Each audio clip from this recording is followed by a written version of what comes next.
DJ Holy Vogue. Yo! You're locked into Point 5 Creative Studios, where Africa's stories aren't just told, they're produced.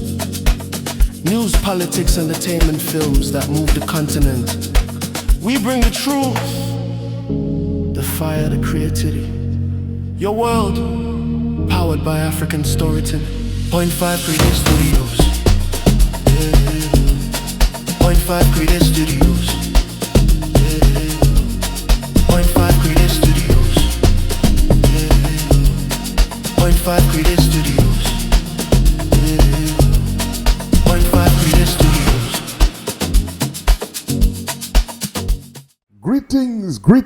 Greetings, and more greetings to you, good people. My name is DJ Holly, and welcome to Point 5 Creative Studios. Chitubu cha content, chitubu chisingapu, chitubu chinonwa nemunhu wese, chitubu chakavenekwa chikaongororwa nana mazvikokota kunzi aiwaka. Chitubu ichi chine content iri healthy, content iri clean, content yakachena, yakakodzera kunge chikonsumwa nemunhu akata kunge iwewe ndosaka uri panapa muzvara nhasi. So if it's your first time here, dzvanya subscribe button and the notification bell so that you don't miss out on any exciting content uploaded. Kana wanga wagara uri mugaro wepanapa uchifollowa, uchiona, uchiziva zvinenge zvichiitika panapa, ndoda kungokutenda nekusupporta Point 5 Creative Studios. Zvamanje manje ndauya na Evangelist Bullet na Apostle Makore. Zvibhakera zvemavhesi, zvibhakera zvemweya, zvibhakera zvekuonesana kuti chii chiri kumweya soitika. Mushure mekunge Evangelist Bullet vataura zvavataura pamusoro paApostle Makore, Apostle Makore wakazonditumira maaudio aya. Mupe vhesi timudzidzise asati abwela nehasha.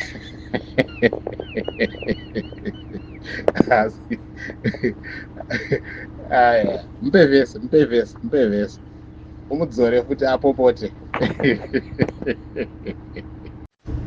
Ini ndonzi handisi munhu waMwari. Mwari wobva wati zvese zvinotaurwa zvakanaka nezvakaipa ndini ndozvigadzira. Makore akusapota zvinhu zvakaipa havisi zvaMwari. Mwari woti aiwa zvakaipa zvese ndini ndozvigadzira. Makore haasi munhu waMwari because ari kutaura, ari kusapota zvakaipa. Zvakaipa zvese zvose ndezvaMwari. Saka iye zvake zvaari kubhiliva zviri kubva kupi? Whether he qualifies it to be evil or good, ndiMwari vanocreata. Kana anga asingazive ngaambomire chifundisi tinomudzidzisa kana asingatizive. This is a message for Evangelist Bullet kana kuti Prophet Bullet. Everything that exists in this world was created by God, is of God, and owned by God. Yeah? But people like you who are not incited with Scripture, you always want to think that the devil owns evil. Ndosaka chiti menda kuchikoro cheufundisi.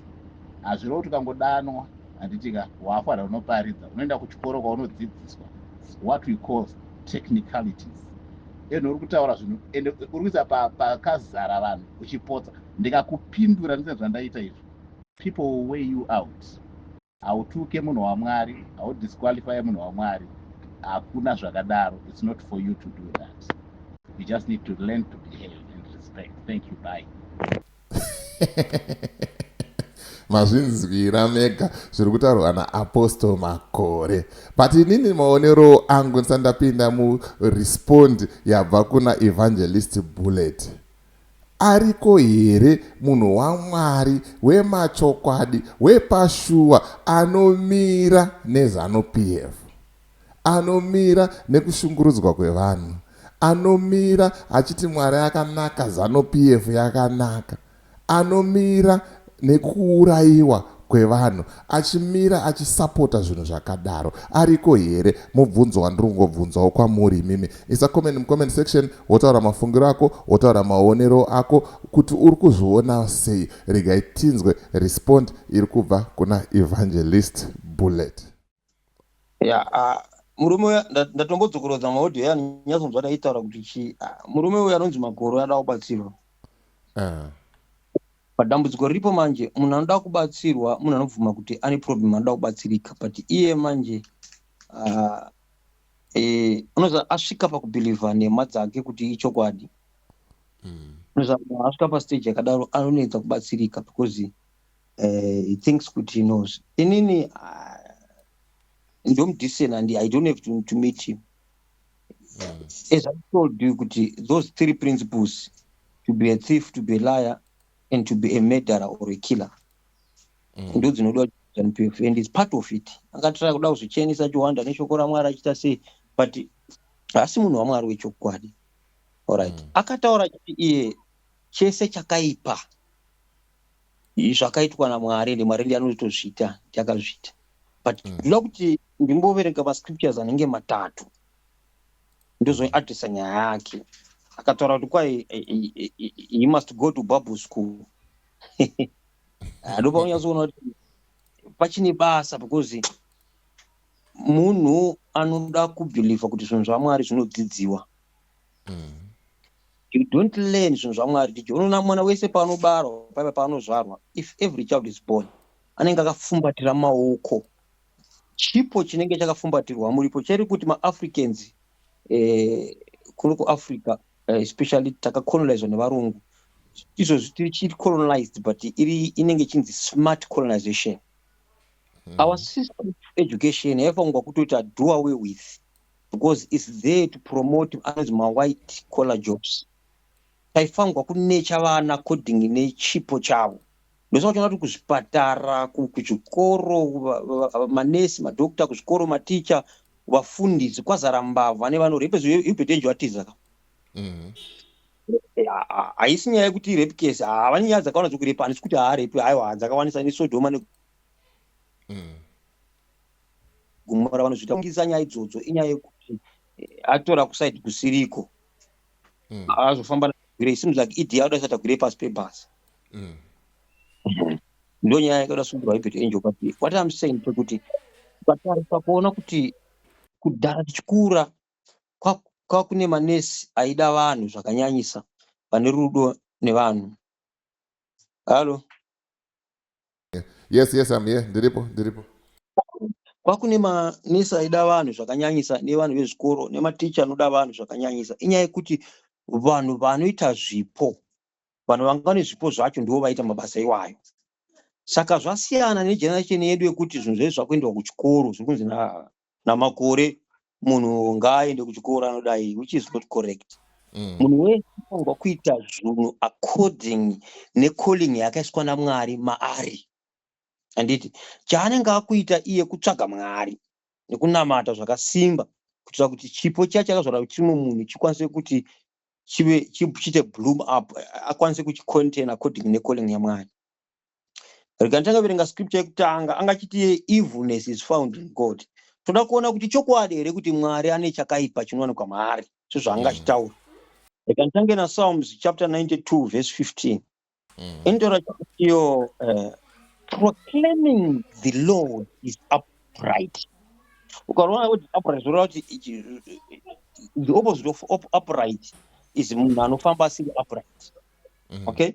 He is my rock, and there is no evilness in him or wickedness in him. Makore ati zvakaipa zvese zvinowanikwa pana Mwari. Chero kwaverenga Genesis chaiyo ukaiverenga from the creation. Mwari paakapedza kusvika akati it is good, hana kuti it is evil. The evil is only found in one spiritual force in the name of Satan, Lucifer. Ndiye ane mweya, ndiye anowanikwa zvinhu zvakaipa paari, kwete kuti Mwari. Right. Handei pane mari kuti tuwe kupedzisira ndozobata panyaya yake, tuwe kupedzisira ndozobata nyaya yake. Right. Toda kuenda pana 1 John chapter 1 verse 5. 1 John chapter 1 verse 5. Ndoda kuona kuti iri kuti this is then is the message we have heard from him and declare to you, God is light, and in him is no darkness at all. Saka handisi kuti Makore vari kukota muna Joka chapter 1 verse 5 veresa vachikanda majoka, ndipo vari kukanda majoka kaya vasukanda mascripture. amene kuti ishokudza kuti Mwari anowanika chakaipa muna Mwari. Hakuna zvakadaro. Ukaona munhu waMwari asvika pastage yakadaro kuti anosvika pakubhilivhisa vanhu kuti God, there is evilness in God. Pashata. What God does, DJ Hondo, he just allows the evilness to happen, not that evilness is found in God. Mwari anotendedza, ende isusu tinovhura madho acho. Tikada kuvhura kuti evilness anopefi ishande mandiri, ndikavhura dho rekuda mari, dho rokarapa, ndinogona kuvhura dho reevilness ndikaenda kusati kweZANU-PF, like what he's doing. Hapana Mwari ipapo ane choice. When God created him, akamupa choice. Yekukuza kusadzwa zvakanaka zvakaipa. Let me read the last scripture. The last scripture yangu iri pana James chapter 1 verse 13. James chapter 1 verse 13. Toda kuona kuti una Mwari kunowanikwa here. Okay. Iyo ndio kupesera kuti when tempted, let no one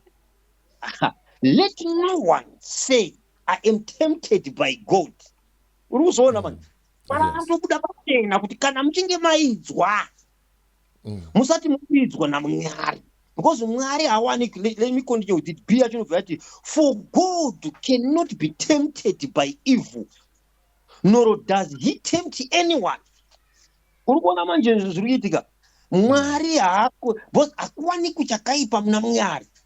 Saka mukuru uyu pari kuti evilness, everything was created by God and God is the one that is behind evil and is allowing evil. Andisi kuziva kuti ari kuzama kuti kudini. What he's trying to say, because he's trying kupidugura shoko raMwari achitaura kuti afadze zvaari. Iye ngazve kuti he was tempted by the man of ZANU-PF, not God, and he gave in to the temptation. Yes, ZANU-PF, the Bible is very clear. Never say you are tempted by God. For God cannot be tempted by evil. Hakuna chakaipa chinowanikwa pana Mwari. Hakuna. Our God is an upright God. He is not a son of man that he should repent. So, Makore ngaambomira zvokuda kuzvisimbisa chikotama scriptures. Hakusi kwake ikoko. Hana kudanwa. Uyu ndoriko pamwe anenge atori intelligent yokusedzvisa vasikana vanenge vachifumura information, maybe here opposition vonosvika vachinonyenga vakanyenga voisira poison, like what happened kuna chimama. Ndo zvavadata kuti clinic up. Andruzona, that's what they want to do kuna lini. So that is truth, that's evilness. So how can he call himself apostle? Then obvazonditi kwandiri hanzi he must not disqualify a man of God. We disqualify you. There are two things that make us to disqualify a man of God: the word of God and the Holy Spirit in us. Shoko raMwari nemweya mutsvene uri matiri zvinoita kuti tikudisqualify, because hatitarisi matauriro ako, tinotarisa zvibereko, fruits of the Holy Spirit in you. Tikaona musina, what a right to disqualify you as a fake or a false man of God. Apostle Makore ari kusapota ZANU-PF. What does ZANU-PF support? ZANU-PF supports the killing of innocent blood. ZANU-PF supports the stealing money of people of Zimbabwe for them to suffer. ZANU-PF support